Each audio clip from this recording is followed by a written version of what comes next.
All right, everybody, welcome to the Business Exchange, the show where we dive into ideas, people, and innovations shaping industry and redefining the future. Today's episode is all about solar energy education and workforce development. Our guest here is Jay Warmke, founder of Solar PV Training LLC, a company delivering world-class affordable solar training through in-person, online, and hybrid programs. Their curriculum is accredited by the NABCEP and the ETA International and used by schools and international and institutions around the world. Well, welcome, Jay. We welcome you to the show. Yeah, well, thank you, Joseph. I Yeah, appreciate you're quite your welcome. inviting me on. Yeah, I appreciate you coming. All right, Jay, what first drew you into solar energy and training specifically? Well, I sort of backed into it. My wife and I were involved in sustainability, writ large. And we had built an Earthship, which is a house made out of tires and cans and bottles. And we had started up this kind of accidental sustainability center where people started showing up. And over the years, we had maybe 50,000 people come visit us and talk about sustainability. And then I was approached to write a textbook about sustainability, and all aspects of it. And I told the publishers, I'm not an expert on all aspects of sustainability. And they said, well, nobody is, so why don't you give it a shot? And as I started researching it, I found solar. And to me, I'll put you back, this was about 2008. So quite a long time ago in the world of solar. It's eons ago. And I just found it magical. It's amazing. And so the more I've studied it, the more I've gotten into it, the more excited about it I get. And then we started being asked, okay, can you teach this class? And can you write textbooks? So I wrote textbooks on the subject because I could not find any good textbooks that were on the subject. So it was very selfish on my part. And eventually, other people started wanting to use them, and then we did online training when COVID hit, and it's expanded out that way. So now I would venture that our text and our curriculum is probably the major curriculum used to teach solar throughout North America, and we're hoping to expand that even further. Oh, wow, that's excellent. Beautiful. So what gap did you see in the market that led you to start your company? Well, as I say, it sort of evolved, and we were still focusing on sustainability, and we had what was known as Blue Rock Station, which was our sustainability center.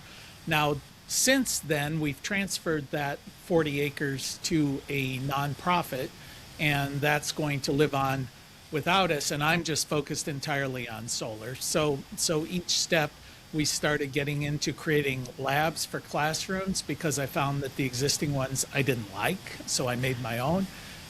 Textbooks, of course, we've expanded that into residential solar and now into commercial solar. And we're focusing on standalone solar, and we did solar generators. So it wasn't really a perceived gap per se. It was more what were people asking for and how was I responding? And the people who were asking were mostly me, just give yourself what you want, and other people seem to want it as well. But our presiding narrative as we were developing the company was we would like the same high quality education to be affordable to someone living in a village in Nigeria as to someone living throughout North America. And the competition per se, I found them very expensive. So we wanted to keep everything reasonably priced. Of course, nothing in the world today feels reasonably priced to those of us with white hair, but it's about half or less of what we see other folks charging. Gotcha. Wow.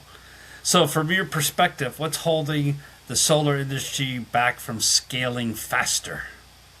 Yeah, I think there are several things. One of which is solar has really from the outset been dependent upon government programs, Right.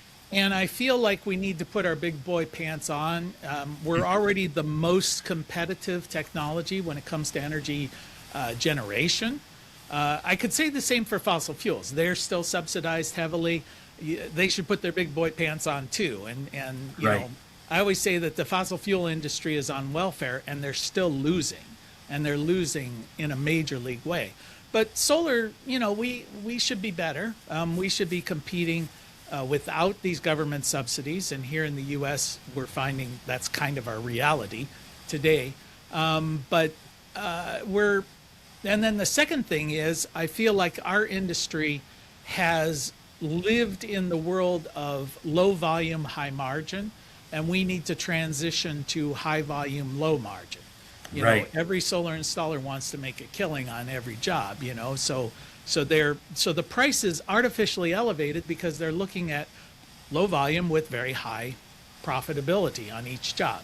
Right. And I use the analogy of if every time you wanted to buy a car, you had to go to a designer who designed you a car and it was custom built, and you know, yeah, they're going to be super expensive. We need to come as an industry Yeah. to assembly line operations, you know, crank Yeah. them out, you know. Yeah, yeah. Just like the other industries, plumbing, electrical, it has to be all universal. It can't be, all over the board. It has to be standardized. Yeah, I hear you. So, can you break down your training formats, online, in person, and hybrid, and who each is best for? Yeah, well, of course, we started in the traditional way where and I did this for many years, where colleges, universities, trade schools who wanted to teach solar but didn't necessarily want to invest in a classroom would hire us to come in, bring in all the equipment, teach the class. It would be a face-to-face thing where the students come in and we do the whole thing over a week, 2 weeks, a semester, whatever the format happened to be. We were planning on transitioning to online for the major portion of it. And then COVID hit, which Right. accelerated our journey into online. And we've never gone back really because Right. it's so much better. Because the course itself is broken into a great deal of lecture, and then there's the hands-on. Well, all the lecture can be done online and can be done online usually in a superior way because you do it the best you do, record it, and let people go at their own pace. So we Right. typically do a hybrid version when we're presenting the training where there's about 46 hours. We have an online program at solarpvtraining.com, and that's priced at $200 just to show you how inexpensive we are. And so that is done at their own pace, and then we'll often get together and have 2 days where we do the labs, and then we do test preparation, and then they'll sit for the certification examination at the end. So those are really suitable for almost anyone. Obviously, community colleges have their own format, and they can use the online or just the textbooks and have their instructor. But in fact, I was just speaking with a community college today, and one of the things you'll find when you're dealing with technical schools, community colleges, is they have they're transitioning instructors a lot, largely because they don't pay them anything. I shouldn't say that, but so you get people who are coming in, they're new to it, either they're not immersed in the technology or they're not necessarily experienced in teaching. So you get a subject matter expert who doesn't know how to teach, or you get a teacher who doesn't know the subject. And Yes. they can use our online version in the classroom to augment their instruction. So it helps them with that. And then we have videos that walks them through the labs, and we have a lot of support material for the students and sample tests and sample questions and sample labs. So really every situation we've run into in the classroom, we've just said, all right, well, we can do that. We can make something that supports the instructor. And the other thing is we give almost all of that away for free. We just sort of go, here you go, guys, teach a good class. Yeah. All we ask is you buy our books. That's Yes. kind of, so that's a package that works well. Good. Maybe we're leaving money on the table, but that's not our main motivation. No, and sometimes it's hard to tell how much you're leaving, and And then if you try to go after it, it could just upset the cart, right? So, Yeah, well, and I think if you're like me, it seems like every interaction I have with a company anymore, I feel like they're trying to rip me off. They're trying to get me to pay for the same thing over and over, and so I can't just buy software anymore. I got to buy a monthly subscription or whatever, and yeah, it just yeah, feels like everybody's trying to drain every last penny out of me. And I don't want to be that way. I don't want to run a company that way. It's like right. we've got enough. Let's share. Let's educate the workforce, Yeah, and we're doing fine. So we don't need your last dollar. yeah, yeah. Good, good. So, what does it take to keep curriculum current in a fast evolving technical industry? Never sleep, never sleep at all. No, that's a big problem because in this industry in solar, really 3 years, it's starting to get long in the tooth. You know, the regulations are changing, the codes are changing, the technology is changing. So we try and keep our curriculum updated on a 3-year cycle, similar to the National Electrical Code. So usually we're updating the thing the year after the code comes out, so that we can incorporate what's new in the code. But for example, in solar this last rotation, the code didn't change that much. There was a few electrical things that modified themselves, but we can incorporate that. The battery technology has changed quite a lot. So that was something we had to update, really transitioning from lead acid batteries to lithium ion and all the issues that are around there. But the other thing is now systems incorporate batteries. It used to Right. be that was rare. Now it's the norm. So we have to make sure that students, even at the introductory level, understand, what's the difference between an AC coupled system and a DC coupled system, and how do you integrate batteries, and what do you need to look for, and what are the issues, and what are the safety issues, and where can they be located. So there was a lot of that was updated in this last edition. Gotcha. So, what operational challenges come with delivering hands on training at scale? Well, I'm sure there's issues for everyone who's doing it. I can tell you what we run into is trying to make sure you have the student teacher ratio correct, because a lot of people will want to it doesn't work in a classroom where you've got 30 students. I mean, that just Yeah, doesn't yeah. work. So we try and keep our classes to 12 students or less, and sometimes colleges they feel they don't make money at that scale. Yes. So that's an issue. So then we say, all right, well then maybe you should bring in 2 instructors or whatever. Well, they they don't like that solution either. So that's one of the challenges. Yeah. I'm kind of I have this vague thought in my mind for the online where I would like to see education evolve away from this model that's really been with us since certainly probably the dark ages, where you've got the sage on the stage, a guy who stands up in front of a class, tells them something, and then asks the student to spit back what he just told them, and we call that Yeah. an exam, and we call that education. And it's mostly just short-term memorization. Yeah. So I would like to see it evolve to where you can teach in a non-linear way, where students can meander down cul-de-sacs and go deeper in one area and less deep in another area that doesn't.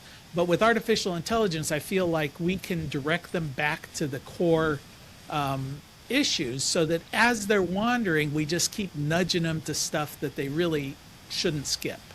Right. So we're probably someone's already done that, but I haven't experienced it, and I would like to evolve that way, but it takes time. Right. Of course it does. So, where does most of your revenue come from today? Individual students, institutions, or consulting? Yeah, I would say it's at the moment, it seems to change each year, but I'll tell you, 2026, we're really pushing to where the majority of our revenue comes from the sale of books and online courses. I like that because it's passive. It doesn't mean I have to work. I just get notified somebody bought something, and that's kind of You nice. got the, yeah, Yeah. beautiful. But we do get a significant amount from classroom labs. So when a school orders a lab and we deliver that, that's a good revenue source. And I've also had a big project here recently where we've been teaching in the prison systems.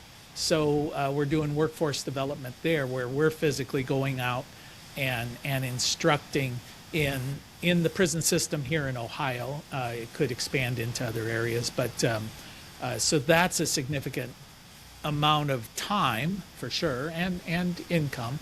And then it's support of other facilities. You know, if you're a technical school and you're using our program, we don't have that much involvement after we give you the access to the online training and the textbooks, but there is some.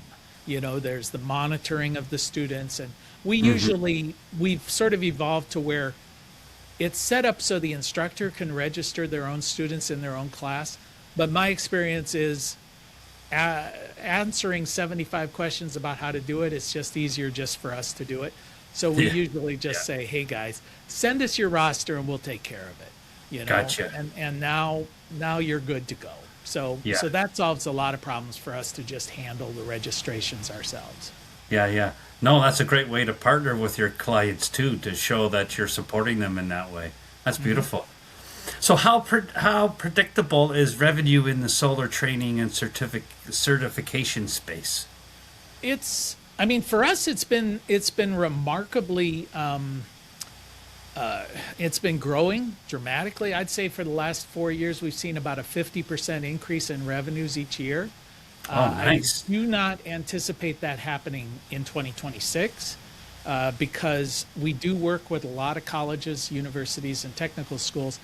And the current administration here in the United States has made these institutions timid. So most of them are just trying to keep their head down and looking for funding rather than expanding their programs or trying anything new or innovative. So I don't see a lot of people, a lot of these institutions deciding, okay, we're going to get big into workforce. Also, the narrative here in the U.S. is the current administration is very anti-renewable energy. So they take their cue from that, thinking there is no need for workforce development because they're not hearing the word that 95% of all of the new energy put onto the grid, even in 2025, is solar and wind. You know, the age of fossil fuels, they're hyping it up again. They're hyping up nuclear, they're hyping up coal, they're hyping up natural gas. But when they put their money where their mouth is, 95% of the time they're putting in wind, solar, and batteries. So, you know, I'll tell folks all day long, the nuclear industry is dead. I mean, it's just dead. It's 5 times as expensive as any alternative. So just because you want to own a nuclear power plant, you're going to spend 5 times as much. It doesn't make any sense. If you want small nuclear, which is always the retort back, I say, well, if you can find one that exists, that'd be helpful. But the best you can hope for is 15 years before you got one up and going. If you want to put in natural gas, there's a 5 to 7 year wait for a gas turbine. So if you've got an energy demand over the next 3 years, it's going to be wind and solar. And the workforce today is not able to keep up with the demand. So we anticipate we need to triple the workforce by 2030. And nobody quite knows where those folks are coming from. So the world of solar education is booming, and we have to do the same thing I'm complaining about the solar industry. We got to find a way to do high volume, high volume without the high cost. And so that's part of our mission, but at the same time, you cannot relax the quality. So that's no, of course not. That's a challenge. Yeah, for sure. So how do you evaluate ROI when investing in new programs and delivery methods? You mean if you're a community college or if we're, for my company, we do a lot of throw it against the wall and see if it sticks kind of stuff, you know? I mean, I always tell people I went through the MBA program, and I can save you the cost of an MBA by saying, the way you succeed in business is if it works, do more of that. And if it doesn't work, don't do that so much, you know? So that's kind of the success of business. So we try things, and it's always remarkable because every year something else is sort of the winner. You know, we might be going along for years, and all of a sudden online training is our big revenue, or book sales, or whatever. So, you know, I guess do it and you try it. My experience with community colleges and universities is they're really bad at putting on educational programs, which is weird because that's their business. Yeah. But at community colleges where I've taught, you go to anyone in the school and you can't find anyone who's heard that they're teaching solar. Well, it seems to me you would market within your own school what you're doing. Exactly. But there, I mean, when I went to college, you got this big book and you leaf through it and say, oh, look at it, that Renaissance painting, that looks interesting. But now it's like basically you've got to know what you're looking for before you find it. And they're just not good at telling people that these opportunities exist. So they do a bad job of marketing their program, they don't get good enrollment, and then they say, see, there's no demand. And you go, no, you're just bad at this. You're just not good at marketing your program. Yeah. So, Yeah. So what's the hardest part of scaling solar education right now? the hardest part of scaling it, well, for me, it's time and energy. We've been trying to hire folks. That's difficult. I mean, it's a classic problem. When you're busy and you need to hire, you don't have time to, get the people up to speed. I want to hire you because you're going to make my life easier, but you're making my life more difficult because now I got to do your job and my job, but I get the joy of paying you when I'm doing your job too. So that's a problem. And then, of course, obviously, when things slow down, you don't need to hire. So you should be hiring when things are slow. I mean, that's really the way it should work, but most people don't have the cash. So I would say just finding good, qualified people who are, and it's the same within the solar industry when you look at the polls. That's one of the problems of scaling that business as well, is finding the folks who are going to stay and be productive. That's an issue. Yeah. And I would say too that I'm really bad, our company's bad at marketing. So, finding a marketing person who is really good at that's such an art, and who knows? I guess we'll find it when we find it. Yeah. Or when the door gets knocked on and you open it and get shocked and say, "Oh my goodness, where have you been all my life?" Yeah, that's right. All right. So, what internal processes consume time but don't directly drive value? Oh, let me think. I'm thinking. I thought you were going to ask don't directly produce revenue, but those are going to be you two can different things. go that direction if you like. Well, no, I mean it's because they're really not the same thing. I'd say. Well, there's in every business you're going to get time wasters. People who contact you, they're never going to go to fruition. But they take your time, and you can get good at spotting them early on, but then sometimes you have to be unpleasant with those people, and that's something that especially Canadians are not good at being unpleasant. And I was raised in Minnesota, so I'm practically a Canadian when it comes to that. So it's so that's an issue. But I will tell you that one of the things we're doing for 2026, and I don't know, this is a roundabout way of addressing it, but our intention is to focus on video, and because what we found, especially with younger people, but with older folks as well, is they're just not reading anymore. So education has to be visual. It has to be auditory. And so we can write these textbooks all day long, and that's great. But we need to somehow come up with a visual educational process. And so we're struggling with that to see how can we use those video snippets as marketing, for one thing. If we're giving people value for nothing on the world of YouTube and TikTok and all of that, that's great, but it's also not education. It's Right. sort of infotainment or whatever. Yes, exactly. So how do we then incorporate that same content into something deeper but also marketable? And that's something that we're going to be struggling with to see how do we do that. We're also going to be struggling with trying to address the very issue I raised with you before about low margin, high volume. Is we have a project we're calling Solar on a Pole that basically says, okay, we're going to design a system that can be put in anywhere with minimal installation, a do-it-yourself kind of thing with video support, with permit-ready drawings, and with access or deals that have been pre-made for materials, if you wish, and even installers who might be willing to come for a small fee and hold your hand as you or your friends are doing a solar barn raising of sorts. And so we're just saying, okay, well, we can do this with a small system on a pole that connects in right at your meter, so you never have to go inside. You don't have to worry about roof structure. You don't have to worry about orientation. And you can put in several of them if you want more volume, but it's just a one size fits all. Here's what you get. If this doesn't meet your needs, then pay the big bucks and have someone custom design it. But there's got to be a niche out there somewhere that just wants a simple little system that you and your buddies can install over a weekend. That's kind of the goal there. So that's a package. That's a great concept. I really like that. That's great.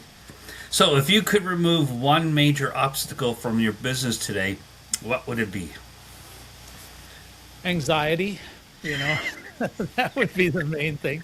I think of this a lot. There's an old quote from Mark Twain where he says, "I'm an old man and I've had many worries, most of which never happen." And so the worries that I mostly struggle with are things that never have happened and probably never will happen.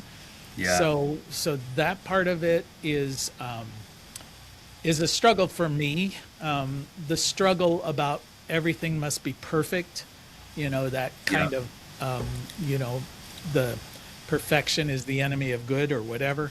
And so that's an issue. And maybe not, I need to get a better work-life balance. Those are kind of the things where it's like, okay, can I not work so much?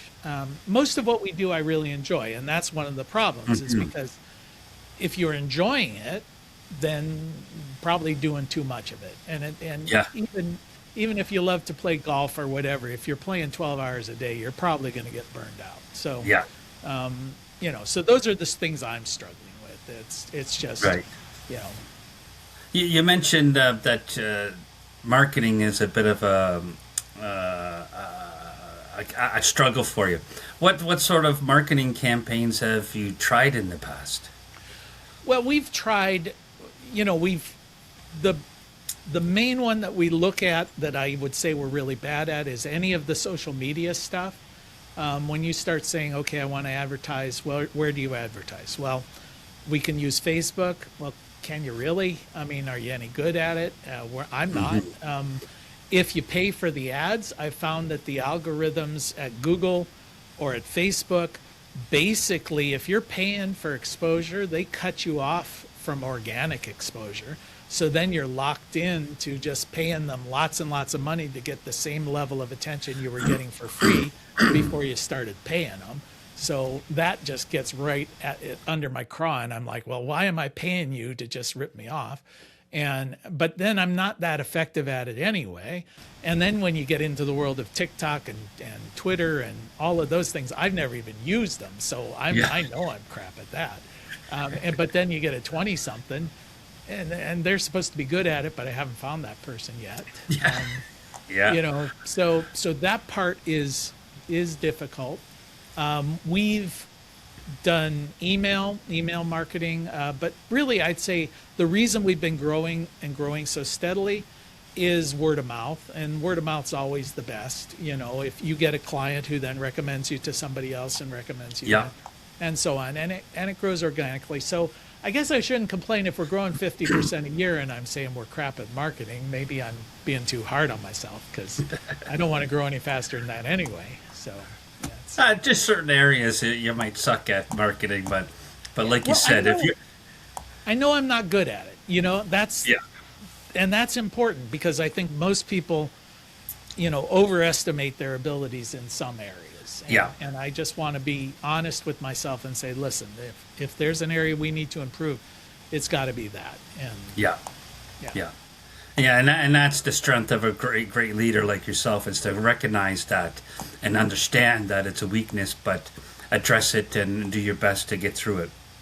So where do you already see technology improving education outcomes? Well, the technology, our main focus is in the residential solar world. And it has really narrowed down to two main players and maybe a couple of also rans. But the world of solar at the residential level, the majority of the system installed use microinverters, and most of those are using Enphase microinverters. And then there are power optimizers, and most of those are solar edge optimizers. So those two things represent about 90% of the market. So that's helped us because already now I know what equipment to put into our classrooms, because using those two vendors, I'm going to get 90%. They have some good educational support for their specific products, so we can incorporate some of that. So those technologies by in the inverter world, narrowing down to a few key players has made our life easier in what to focus on within Right. Within the training. So that's been helpful. Right. Well, could AI help personalize learning paths for students with different skill levels? I'm sure it can. We're kind of in the moment of stupid AI, where it's getting better, and it's getting better quickly, and eventually it's going to be, taken over our lives, and we'll be subservient to it. But at the moment, it's still hallucinating, and it's still not as helpful as I would like it to be. As I mentioned, we've incorporated it in our online training, and the idea is, okay, let's populate that with our textbook. So as you're going through, you can just click at the bottom and say, hey, I have a question about this particular thing, and it can give you back information. But most students have ChatGPT on their phone, so I don't know how much value add that's going to be. Right. It is helpful with us in language translations, because that was a big issue. If we wanted to generate our program in Spanish or Portuguese or whatever language, that was a big expense. Well, now most people can just have it automatically translated, use some sort of app. So that takes it kind of out of our hands, where we need to focus a lot on language translation, and now it becomes something they can do for themselves. So that's helpful. And then, as I mentioned, I think AI will be helpful once we get to a non-linear training process, where it can sort of keep track of where you've been, what you've looked at, how deeply you've gone, and keep suggesting where you might want to look to augment your knowledge base, because you may want to skip over a few things. So I think that's going to be helpful. Good. What concerns do you have about using AI in technical or safety critical education? I don't. The initial response that colleges and universities that I saw was they wanted to ban it because people could cheat. Well, that's like banning calculators. It's a nice tool, and people are losing the ability for critical thought. Because now you just simply ask ChatGPT or any of these things, you don't have to try and figure out the outline of your paper. You just say, what should be the outline of my paper? So it's one more step away from people learning the ability to think. I'll often tell the students, though, that's going to be to your advantage, because if you're pleasant, you can think, and you've got a good work ethic, you're competing against people who don't. So you're going to do well, if you're, just don't get into that mode. So I heard an interesting analogy where they were talking about we're experiencing as a culture the concentration of wealth. You know, fewer and fewer people are getting more and more money. So the Yeah. top 1% ends up having the same as the bottom 50% as far as wealth. Well, we're in that mode for intellect as well, where fewer and fewer people are getting smarter and smarter. So those people who use AI well will find themselves much more productive, much smarter. But I fear that the vast majority of the people will just use it like scrolling videos on TikTok or whatever. And so we're going to get a concentration of intellect over Yeah. time. And the majority of folks are going to get dumber and dumber and poorer, you know. Well, that's not a very promising world. It's above my pay grade to try and solve that. But I think you can use these tools to personally enhance your experience, whether you do so or not, you know, out of my control. Yeah, exactly. So what does the future solar workforce need to look like to meet demand? Well, one of the nice things is the future solar workforce cannot be replaced by AI. This is a very Yeah. hands-on kind of world. Now, we can replace some of the designers. We can streamline some of the product procurement and logistical aspect, but you're still going to have people going out and doing site surveys, and you're going to have people climbing on roofs. And so what ends up happening is you get it becomes a very profitable, well-paid blue-collar employment opportunity. And I think that's great. Right now we're seeing students graduate from this certification course and immediately get paid $40, $42, $45 an hour. So this Wow. is a kid coming out of a community college, getting paid $90,000 a year as an entry-level solar installer. Well, you know, that's more than the professors who are teaching them are getting paid. Yeah. And it's great. And if they do well, they're going to advance and they're going to keep at that. And so it is a profession. But as I tell folks, as soon as you finish this class, if you go and apply for a job and you can fog a mirror when they hold it up to your lips, you're going to get hired. But are you going to be employed 2 weeks later? That's up to you, because Yeah. you're disposable for a period of time. And Yeah. most of the problems people have is they get in their own way. They don't show up. They're using drugs. They're using alcohol. They cop an attitude, whatever it is. You know, Yeah. that's kind of on them. So we need folks who are willing to do the job, willing to show up, and we need a lot of them. The estimates are we're going to need about 1 million people installing solar in the United States by 2030, 2035, depending on what you're looking at. Currently, there are about 300,000. So we need to triple the workforce in a very short period of time. Right. But the problem is the plumbers need to do the same, and the welders need to do the same, Yeah. and the electricians. So the new king is the person coming out of technical training. You know, we don't need doctors and lawyers and lab Yeah. technicians anymore. We need plumbers, electricians, solar installers, welders, and these are the guys who are going to start at 100,000 a year. Yeah. You know, so Yeah. Yeah, recently there was a post on LinkedIn saying that Ford was ready to hire thousands and thousands of mechanics at a really good pay, you know. And you're right, AI is not going to replace those types of positions. right. So, what advice would you give institutions building solar programs today? The advice I would give is certainly there's a demand for it. I don't care where you are. Again, I keep using examples here in the United States, but we think about, you know, blue state, red state kind of situation, and we think of solar as a blue state kind of phenomenon, but that's just not the case. In fact, the state with the fastest growing solar at the moment is Oklahoma.